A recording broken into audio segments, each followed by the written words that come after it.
ya kutochukua muda wako mwingi. Itakuwa na dakika chache sana za kuongea na wewe mtu wa Mungu mahali popote ulipo. Kama uko live sasa hivi, naomba ujumuike nasi kwa ajili ya kusikia neno la Mungu lenye kuleta mabadiliko katika maisha yetu, lenye kuleta uzima. Amen.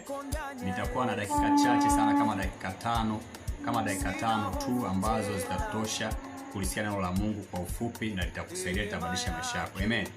Tunaenda kuangalia kitabu cha Ezekiel 37 mstari wa 3. Biblia inasema hivi: akaniambia, mwanadamu, je, mifupa hii yaweza kuishi? Nami nikajibu, Bwana Mungu wangu, Mungu wajua wewe. Mstari wa 4, akaniambia tena, toa unabii juu ya mifupa hii, uiambie, enyi mifupa mikavu, lisikieni neno la Bwana. Amen.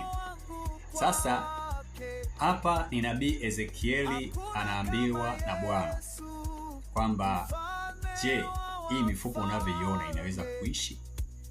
Unabii wa Bwana akamwambia, Bwana wewe wajua. Amen. Unajua ilikuwa ni swali gumu kwa mtumishi wa Mungu.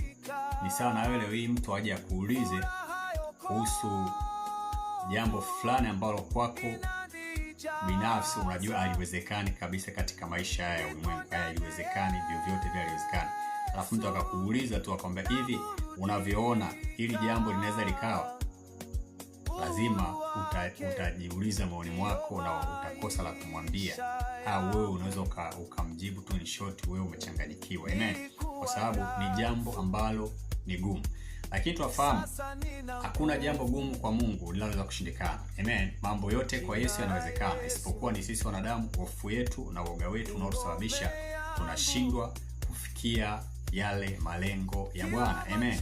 Kwa leo tunaenda, kila mtu ambaye atakuwa yuko online, naomba atype comment yake pale, aseme mimi leo natabiria maisha yangu. Ndio tumeuanza mwaka na hatujachelewa bado, tuko mapema sana.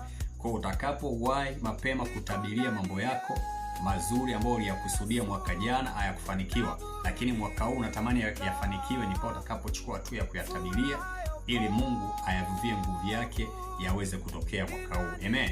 Na kama Mungu aishivyo, mtu yoyote atakaye nifuatilia na atakaye comment pale kwamba naungana na wewe mtumishi wa Mungu, natabiria maisha yangu, nataka nikwambie mwaka huu Mungu atakushangaza, maisha yako yatabadilika.